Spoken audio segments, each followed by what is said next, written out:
बिस्मिल्लाहिर्रहमानिर्रहीम अस्सलाम वालेकुम। इसराइल के लिए कयामत खेज मनाजिर आ रहे हैं और जो आज बयान कर दिया हमास ने कि जो इसराइल के साथ उन्होंने कर दिया वो आपको बताने से पहले कुछ मनाजिर दिखाते हैं। ये ज़रा आपकी स्क्रीन पर मनाजिर इस वक्त चल रहे हैं, इनको गौर से देखिए। इसराइल का एक जासूसी ड्रोन था जो इतना अहम है, इतना ज़्यादा अहम है कि इसराइल के टॉप ड्रोन्स के अंदर ये शुमार होता है और ये कई सीक्रेट मिशन जाकर कंप्लीट करता है।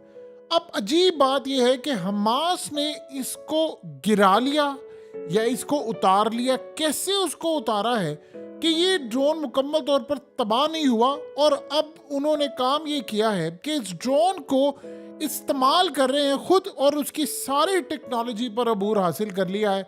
उसका कैमरा, उसकी तमाम चीज़ें, 360 डिग्रीज का जो कैमरा लगा हुआ था।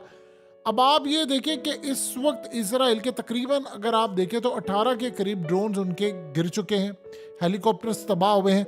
लेकिन इस ड्रोन की खासियत ये है कि इसको ऐसा लगता है कि उतार लिया गया है और उतारा है, उसको गिराया। किस तरह आपने इसको गिराया अभी तक ये समझना बड़ा मुश्किल है। कुछ कहते हैं गोलियां मारी गई हैं, कोई किसी तरह। लेकिन इस सारी सूरत हाल में इंटरेस्टिंग मामला ये है कि इसकी जो फुटेज है वो भी मिल जाएगी और बहुत सारी चीज़ें जो इसके अंदर स्टोर हैं उसको भी रिट्रीव करवा लिया जाएगा।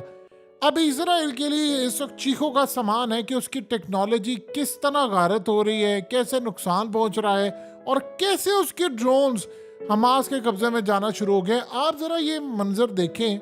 ये इसराइल का एक हेलीकॉप्टर आया और साथ जो इसराइल के फौजी थे वो वीडियो बना रहे थे। और हेलीकॉप्टर आया करने के लिए जो इसराइल के फौजी मारे गए या जख्मी थे उनको रेस्क्यू का ऑपरेशन करने से उसको उठाकर लेकर आना था।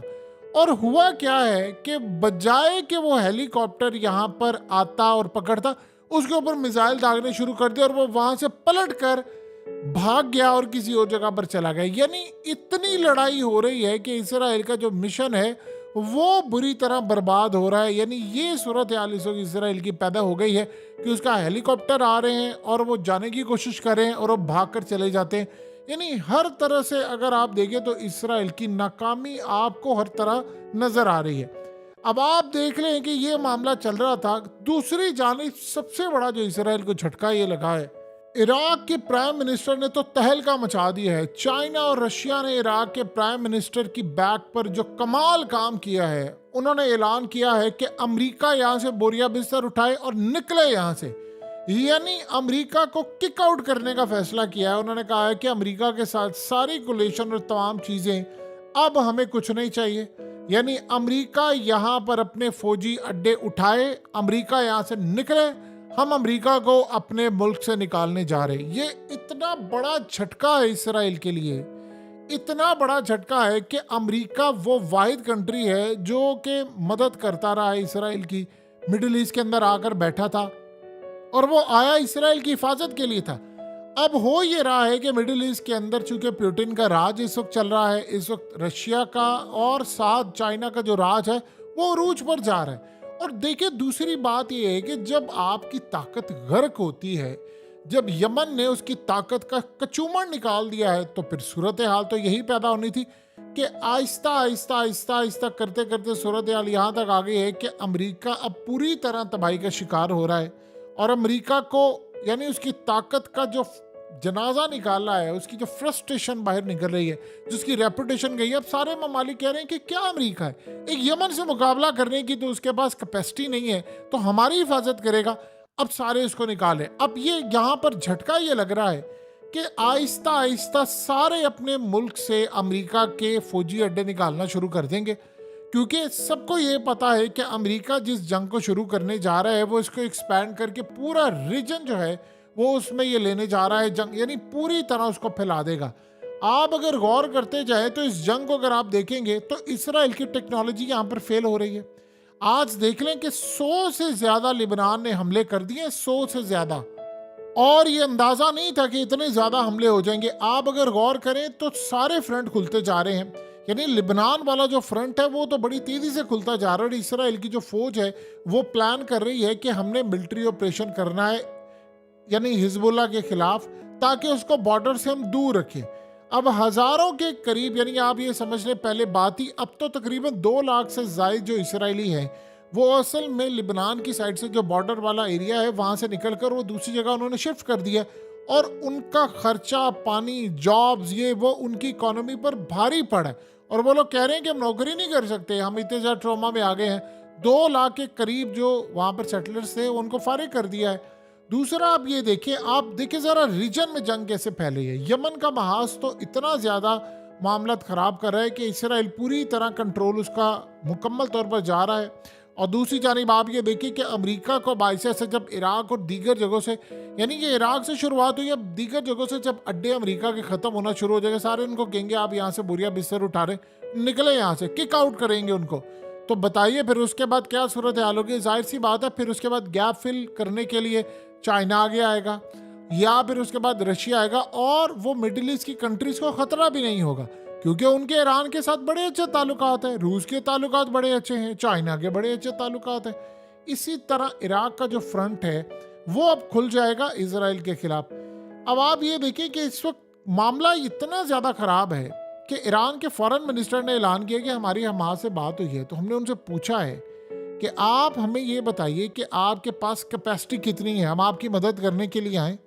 तो उन्होंने कहा है कि जितनी अभी तक लड़ाई हुई है 14% सिर्फ हमारी कैपेसिटी को नुकसान पहुंचा है, यानी सिर्फ 14%। ये जो आपको ड्रोन्स नजर आ रहे हैं, बड़ी हैरान कौन बात है कि ये ड्रोन्स असल में बनाए जा रहे हैं सुरंगों के अंदर। वो कह रहे हैं कि नहीं, ईरान के फॉरेन मिनिस्टर ने भी ये बड़ी जबरदस्त बात की। उन्होंने कहा कि ड्रोन की मैन्युफैक्चरिंग हो रही है, वर्कशॉप्स काम कर रहे हैं, हथियार बन रहे हैं, और उन्होंने कहा कि अभी तक कोई चीज़ क्लोज नहीं हुई, यानी पूरी तरह जो एक शहर नीचे आबाद था वो काम कर रहा है। और उसके बाद उन्होंने कहा है कि लोगों को शायद अंदाज़ा नहीं है कि जितना गजा का इलाका है उससे कई गुना ज़्यादा इलाके पर तो उनकी सुरंगें हैं। अब सवाल यहाँ पर यह पैदा होता है, क्या हम इस बात को समझें कि ये सुरंगें इसराइल के अंदर भी है? यानी ये भी एक बड़ी अजीबोगरीब बात है कि इसराइल के अंदर भी सुरंगों का एक नेटवर्क है। ये एक समझने वाली बात है। और दूसरा सबसे बड़ी बात है कि हमास के पास इसराइल की सिक्योरिटी का बहुत बड़ा खजाना लग चुका है। जब उन्होंने 7 अक्टूबर को हमला किया तब अब तक जो जितनी लड़ाई हो रही है उन्होंने बहुत सारी चीज़ें, ये ड्रोन तो सिर्फ एक सिंपल सी एक, यानी आप ये समझिए टिप ऑफ द आइसबर्ग है, बाकी चीज़ें तो बिल्कुल ही अलग है। यानी ये ड्रोन और ये तमाम चीज़ें उनके पास जो है, वो कह रहे हैं कि हमारे पास इतना कुछ है, इतना कुछ है कि अभी तक लोगों को अंदाज़ा नहीं है कि 14% अभी है। यानी अभी देखिए वो कह रहे हैं कि 86% तो हमारे पास पड़ा हुआ है, और फिर आहिस्ता आहिस्ता जो टेक्नोलॉजी आ रही है, वो जो अंदर कंटिन्यूसली हथियार बन रहे हैं, मैन्युफैक्चरिंग हो रही है, यानी उस पर कोई कारी जब नहीं लगी। एक होता है कि हथियार, उधर आप देख रहे हैं अमेरिका के ताबड़तोड़ हथियार, कार्गो शिप सारे पहुंच रहे हैं इसराइल के अंदर, वो जा रहे हैं, वो काम करें, लेकिन इनके साथ ऐसा कोई मामला नहीं है।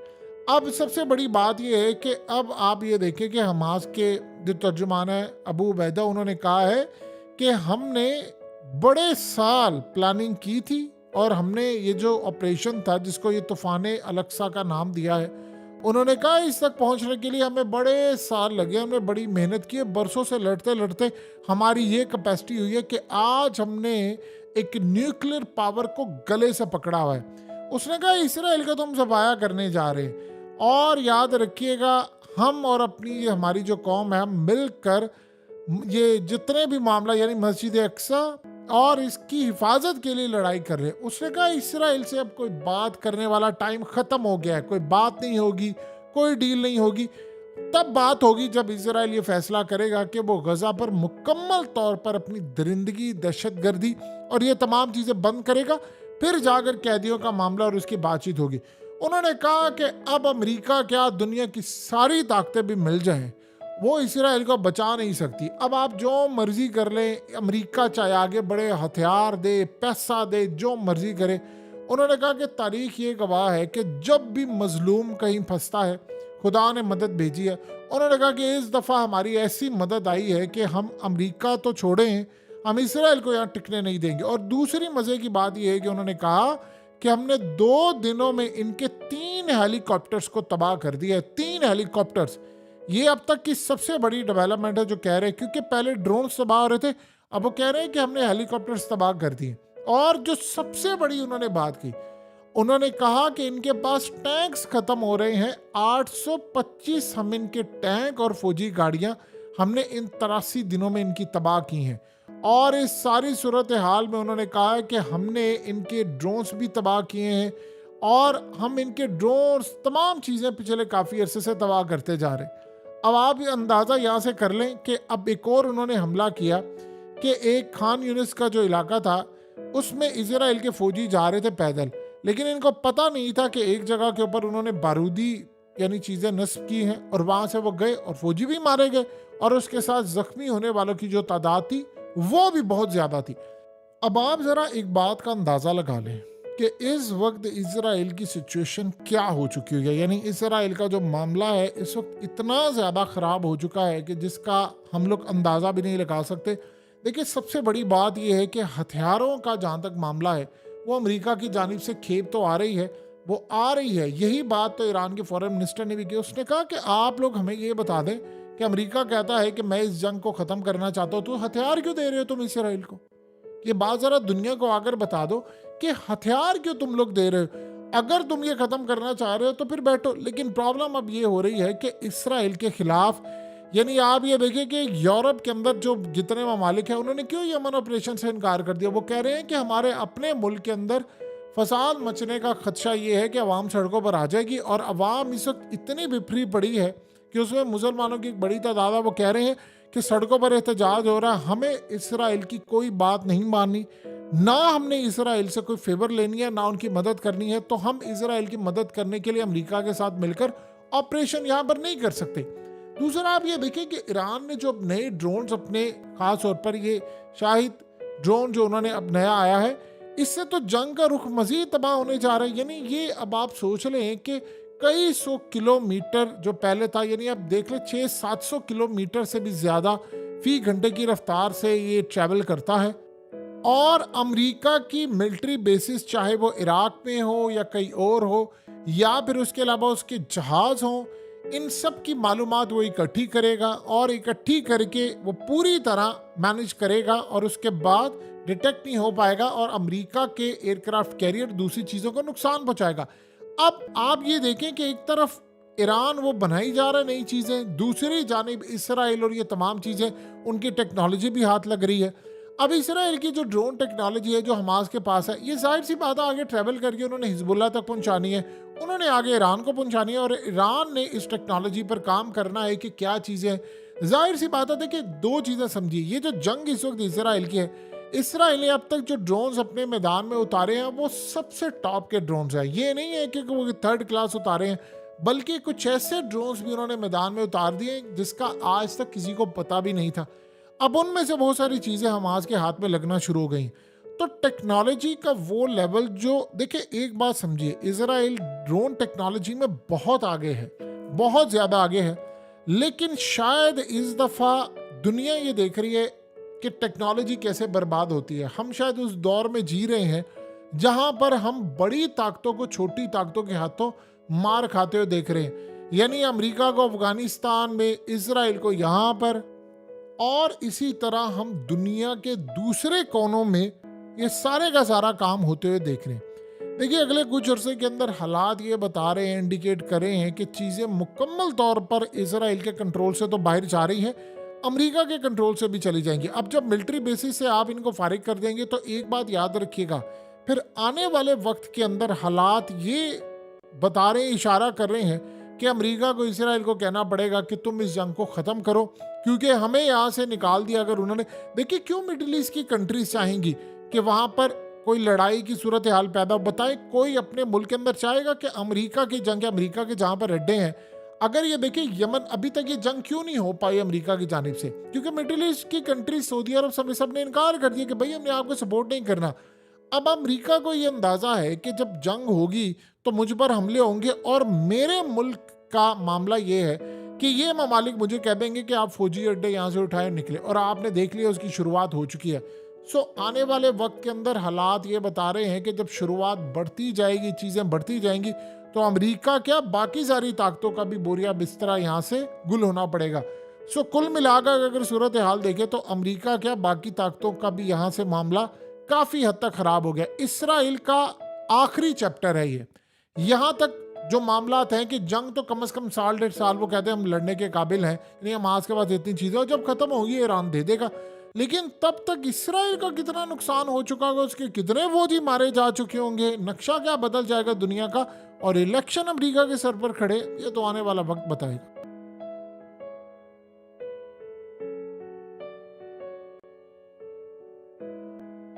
हकीकत टीवी को सब्सक्राइब करना मत भूलें, वीडियो को लाइक करें, शेयर करें और कमेंट सेक्शन में अपनी राय का इजहार ज़रूर करें।